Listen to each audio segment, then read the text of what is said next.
Welcome back, guys. So today we're going to be taking a look at the Sega Dreamcast. More specifically, the GDEMU for the Dreamcast.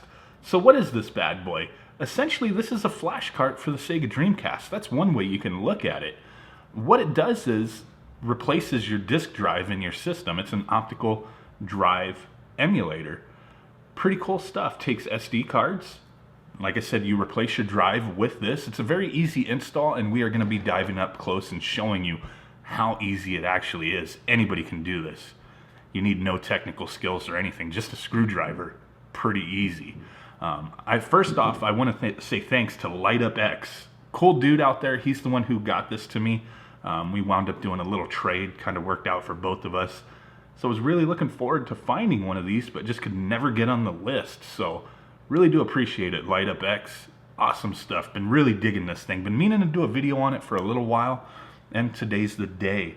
So right now what we're going to do is we're going to dive up close, open up the Dreamcast, do the install, show you how easy it is, and then also kind of go over the user interface, some pros and cons, some quirks behind it, and just some things that I've noticed. So let's go ahead and do that and dive up close. Okay, so here we go. Our Dreamcast. So the first thing you're going to want to do once you have a GDEMU ready to install is take off the little modem back there, and you're going to have 4 screws, one in each corner. I've already taken them out, didn't want to waste any time with that. And once you take those out, pretty simple, the top will come right off. So the next step is going to be getting our disk drive out of here. So there's only going to be a handful of screws here. There's 3 of them to be exact. One right here. Let's go ahead and take that bad boy out. And try not to lose it under the motherboard.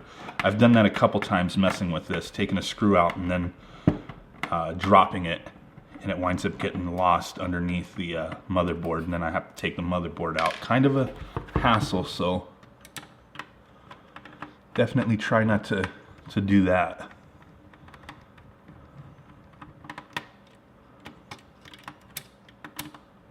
This one's the trickier one. My screwdriver is magnetic, but it still catches the side of the housing instead of the screw. There we go, got it. So, like I said, 3 screws, easy peasy. And then this is just gonna pop right out. The drive is connected here. Pretty simple stuff. And then what we wanna do is line up the pins here for the GDEMU with the pins there. And that's pretty much it. So we do have this little 3D printed housing or brace. I'm not 100% what you would call it. You could either print these yourself or buy one online. I'll put some links out there for places that I know that you can get these printed, and it does have like a little CD, not a CD, what am I saying, a SD card holder here. So you can put multiple SD cards in there. Pretty simple stuff. And then the other side would line up over here, but I find it's easier because with the print you can see there's a hole there. The hole lines up here on the lid, so I find it easier to just get it installed on here instead of placing it there. And then from here we're just going to need to screw in a couple places. So right here, I don't know how easy you could see that, but in the back of the GDEMU little housing, we got a hole right there. So we'll go ahead and screw that one in first.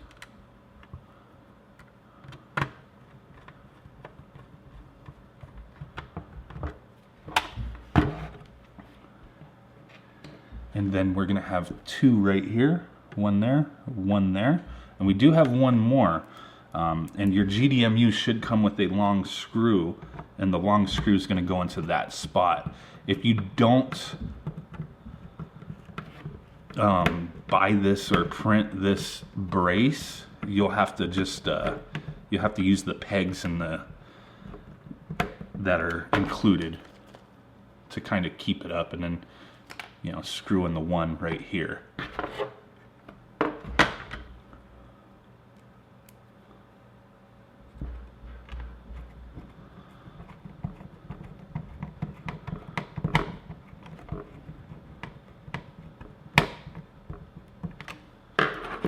And then we'll just get the long screw that comes with the GDEMU. Because we're not using the pegs, we're using this 3D printed mount brace thingy. Screw that last one in. And we are good to reassemble. It's that simple, guys. It really is that simple.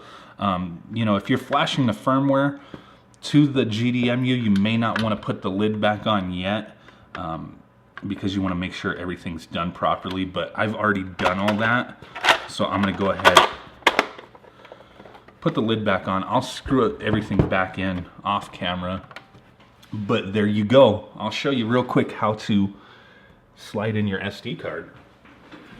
So pretty simple. Now that the lid is on, it's probably a little harder to see, but your SD card would just slide right in there. If you can see that. And then, like I said, with this 3D printed piece, you can store additional cards on the side there. You know, kind of have a library of games. Give you a little better view. Probably should have done this without the lid on, just so you could see, but just like that. Very simple stuff. So let's go ahead and plug the system up and check out the menu and kind of talk about some things. So let's do it.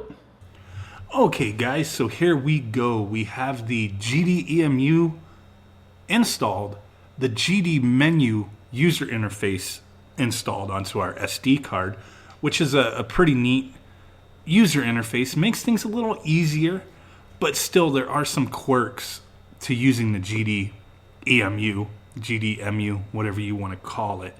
And that really has to boil down to setting it up. It can be a pain in the butt, to be honest with you. So as you see, I only have a handful of games on here just for testing purposes at the moment. And you see the 2-digit numbers on the side. You have to manually add those yourself. You have to set up a folder on the root of your SD card for each game that you have on here, and they all have to be 2 digits, 3 digits, or 4 digits, and you kind of want to do them in order, so 01, 02, 03, 04, so on and so forth. And then from there, you put in your games, your game files into each individual folder, and you have to name the main file, the GDI or CDI, whatever it is. If the file name is sonicadventure.cdi, you have to change it to disk.cdi or disk.gdi, for example. So that can be a little cumbersome to set up, but once you got it going, it's pretty simple and easy to use. You know, using the GDEMU makes it easier because you could just go through and select your games. If you don't use the menu, if you want to sort through the games, you kind of have to memorize what location they are. It's kind of strange. Like, there's a button on the actual GDEMU board, and you would press it to switch disks. That's cumbersome, kind of annoying. I don't think anybody uses that. Everybody's pretty much using this menu option instead. But once you're in the GD menu, you have some cool little options here. So you see on the bottom, you could press A to play, Y to exit back out, or X to go to the menu. So if you go to menu, you have a few options. Options, you can do region free on or off, force VGA, which can be very useful. In-game reset, you can turn that on or off. And you can do the boot intro or Sega license on and off. And then you would save your settings there. And it would save it to a file that is located on the SD card. So the in-game reset kind of comes in handy because the way that works is you hold the A, B, X, Y, and start button on the controller, and it'll exit back to the menu here. So that definitely comes in handy. System info just gives you the firmware number that you're on, the boot ROM version, the region of your system, all that good stuff, what kind of video cable you are using. So that's what you got there. About it gives you your version, the date, all that information for the actual board. So pretty cool stuff. So to get into a game, just select your game and press A, and it'll boot you right into it.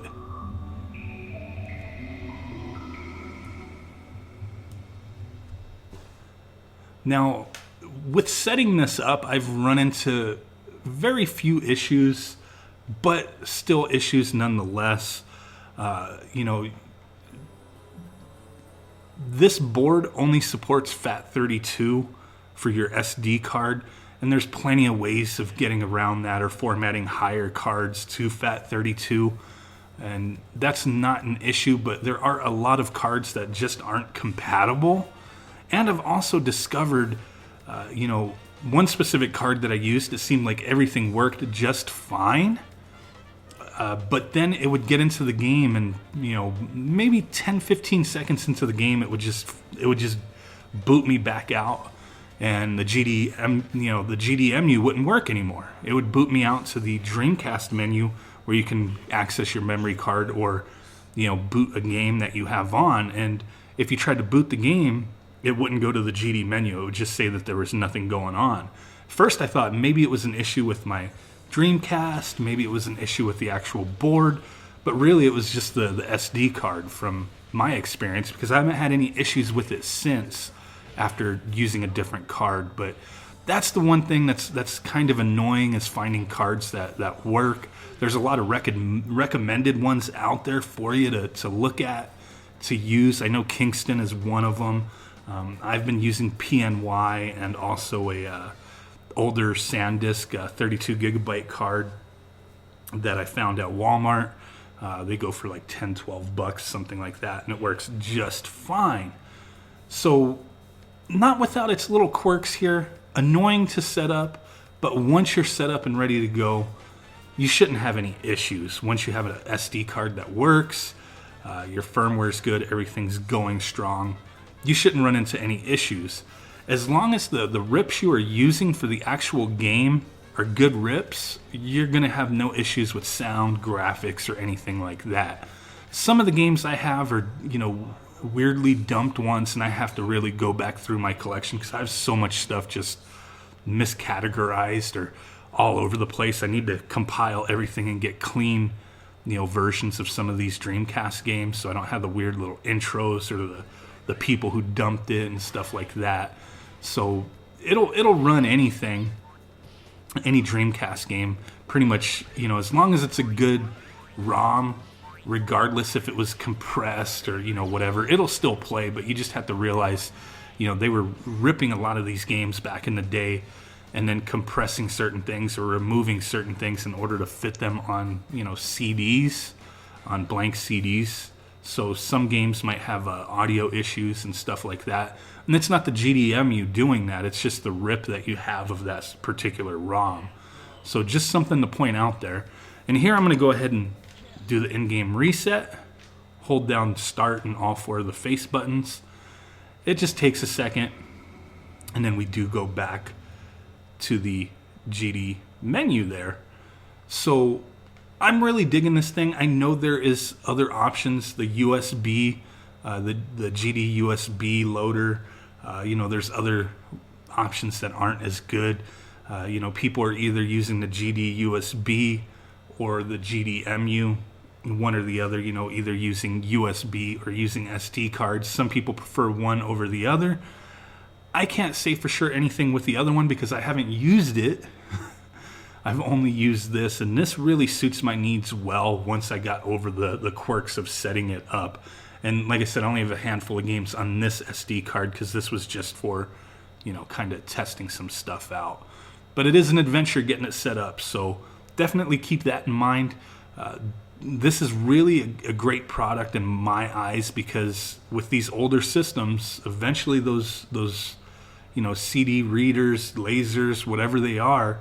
This system particularly, it's their own format, the GD-ROM, so over time, those are going to give out and become harder and harder to replace. So having these kind of options, I think, is amazing and awesome, and I'm really digging it. So really appreciate you guys stopping in. Just wanted to share this with you guys, give you guys, my thoughts on it.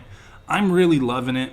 Maybe eventually I'll get the USB version of it and give that one a whirl, but for the time being, this suits my needs. It does exactly what I want it to do, and I have no issues with that.